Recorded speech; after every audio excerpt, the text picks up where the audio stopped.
Hi everyone, welcome back to the Nature Patch. My name is Robyn and today it is a Saturday afternoon. It's definitely feeling a lot more like summer. At the moment the days are pretty much just way too hot for me to be out in the garden and just kind of unpleasant to be filming during the day. So I'm opting for filming kind of in the evenings, but then it's also quite windy in the evenings, so I have to balance that out as well. But I wanted to take you around in the garden today. I've got a few things to get done. One of them is just seeing if the compost is ready in one of the compost bins. So I'm kind of being a little naughty and having a coffee even though it's like almost 5 o'clock in the evening. But Scott and I went to this amazing vegan restaurant today and ate way too much food. As a result of that, have pretty much been in food comas for the whole afternoon, and I really need some caffeine to kind of kickstart my brain and my body again. So I've got my coffee.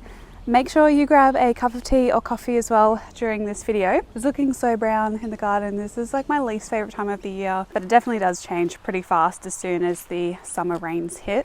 I also just wanted to quickly mention, I do have a little issue with my eye at the moment. My eye is fine, but if you see kind of a little bit of red in my eye, as I mentioned in my last video, this week was absolutely crazy with work. And I was pretty stupid and was just working until like 8 o'clock at night most nights on the computer from like 7 o'clock in the morning till 8 o'clock at night. Just really wasn't good for my eyesight. So I'm trying to give my eyes a break from screens this weekend. And so yeah, spend some time in the garden this afternoon. So those of you who've been following for a while know that I am semi-addicted to composting. I know it's a little ridiculous, but I absolutely love to compost, and I do it in multiple different ways. One of them, because it's so easy in a rental, is actually in these compost tumbleweed bins. These are the tumbleweed bins, and they're specifically designed to hold compost, but you really don't need these. You can just do it in an old kind of garbage can. And I do need to be careful because brown snakes and snakes do like to live in these. But what I'm actually going to do today is take out all of this compost and put it around the garden. And yes, I do have a coffee cup top in there because they're supposed to be completely 100% biodegradable.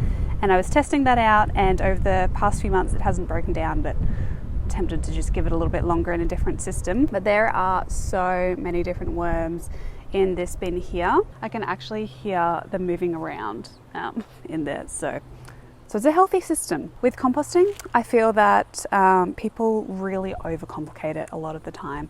There is no right or wrong way to do composting.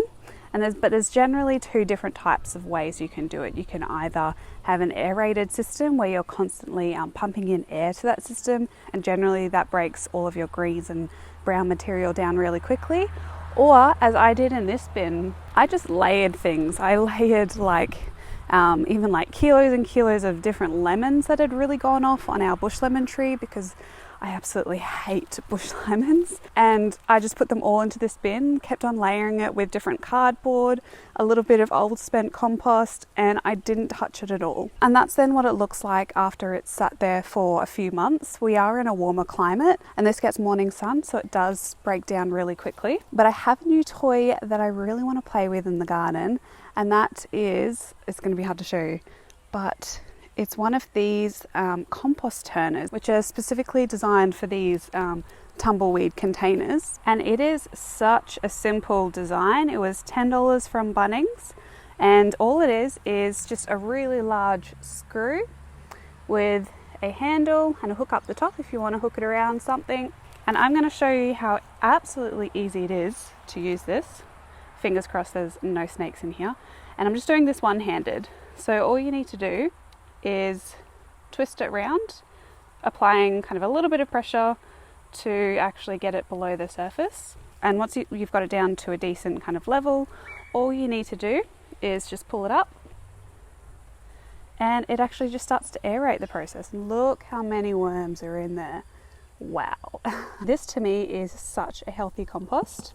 There are so many worms in there, wow. And this was not aerated at all up until last weekend when I did this exact same thing, and the bin was absolutely full about 4 months ago. So since then, all I've done is just let this sit and let the worms break it down. So this is a really simple, easy way to do composting. The only thing, it can take a little longer for these systems if you're not constantly putting that air in there. And one of the reasons why you put air into compost and why that kind of can speed the process up is when you think about it, all the different microbes and worms and activity down there, like us, they need oxygen to survive. They need oxygen, water and food. And oxygen is a key part in making a lot of compost. So having an aerated system like this, particularly when you're finishing off that compost to make it nice and fluffy for all of your beds, this kind of tool is really well worth it in my opinion. So now what I'm going to do is lift off basically this bin and see what's underneath. Fingers crossed there's no snakes underneath. And then I'm just going to pop this compost on some of the zucchini plants that are starting to flower. They're looking a little bit yellow, so they're kind of in need of some food. And fresh compost is a really good way to feed your plants.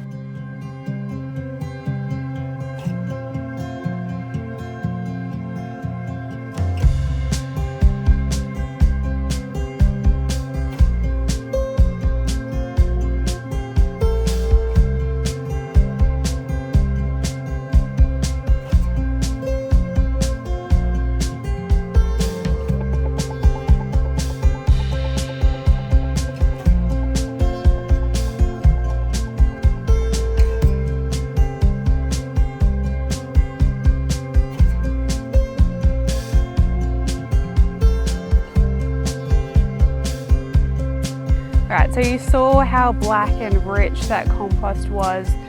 It is honestly probably one of the nicest blends of compost that I've actually made so far. Super surprising because I literally did nothing to it. So this goes to show that you can definitely make compost without having to aerate it a lot. But that being said, I absolutely love that aeration tool, and for $10, or it's probably something you could even make yourself. I think that for all of my other bins, because this one took kind of a little bit longer than I was hoping it would, for all of the other ones I'm definitely going to use it and see if it makes an even better quality compost than this one here. Why this was so good, I think, was because I was adding some of my worms from the worm farm. You saw how many worms are in there, and that having that many worms in there just really allows it to be really rich, full of worm castings. And it's also really quite fluffy. It's not really compact at all, this compost. It's got a lot of air in it already. So it goes to show, although you don't need some fancy composting tools, you can do it this way. But also, if you want quicker compost, you might be able to do it even quicker with using one of those other composting turners. But what I'm going to do behind me is my zucchinis, and some of them you can kind of see they're starting to yellow a bit. So I'm going to add this bucket of compost just around the base of them, and that'll give a little bit more nutrients for them as they start to flower and fruit as well.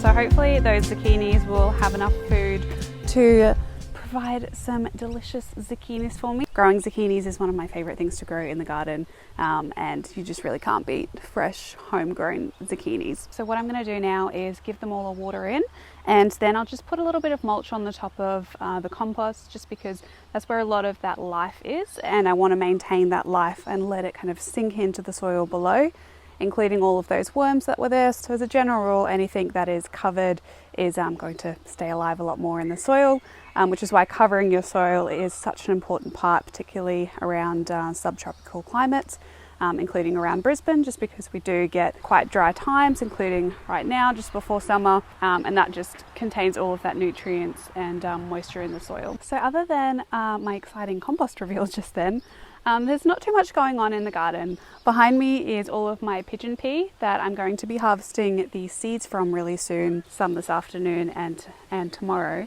But I am starting to feel that they're all dried up now, and they'll be ready to save. Because I love using pigeon pea for a mulch. Pigeon pea grows so well around Brisbane. I'm letting a lot of these dry off now, and I've harvested them quite a lot. But in the new place, there will be a lot of pigeon pea that I'll be planting. We're having our real estate come during the week just to check out the place and the garden.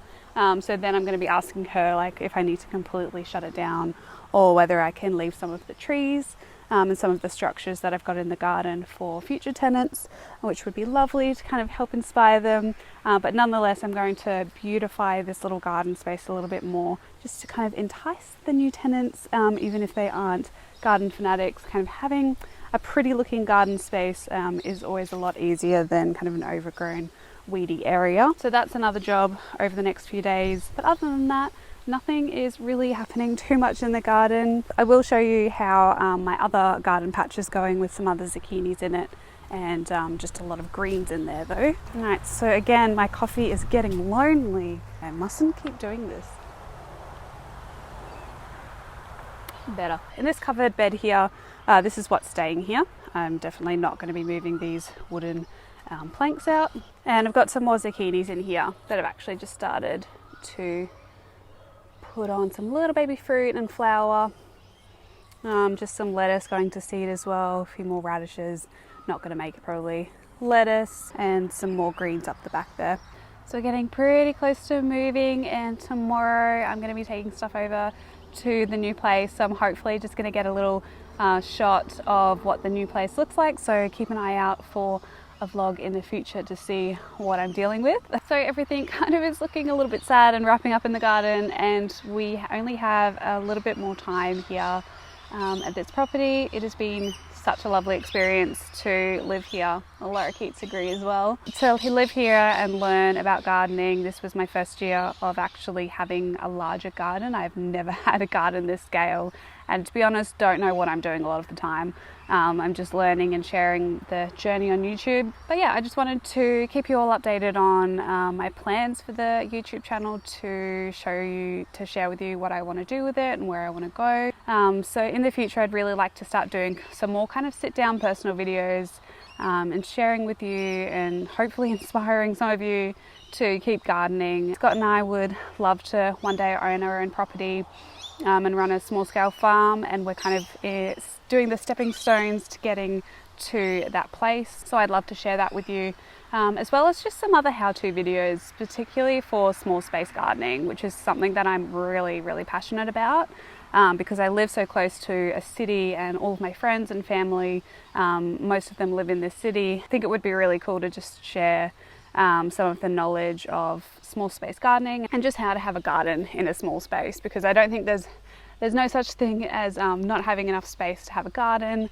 You can even start with just microgreens on a windowsill. So I'd really like to start doing more of those kind of videos, as well as sharing our dream, and also just doing weekly gardening chats like this, just sitting down, doing a run through of what happened during the week. Things should definitely start to change when we move to our new place.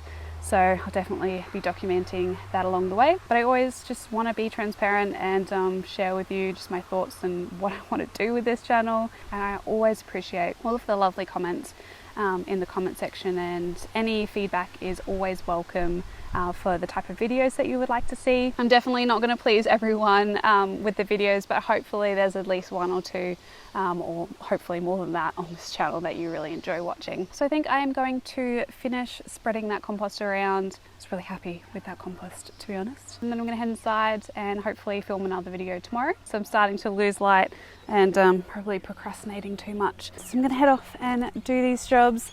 Thank you so much for watching this video. I hope you enjoyed it, seeing that beautiful rich compost. I know a lot of you get a kick out of compost on this channel. I know I'm not the only one. So the rosellas and the minor birds are giving a nice send off.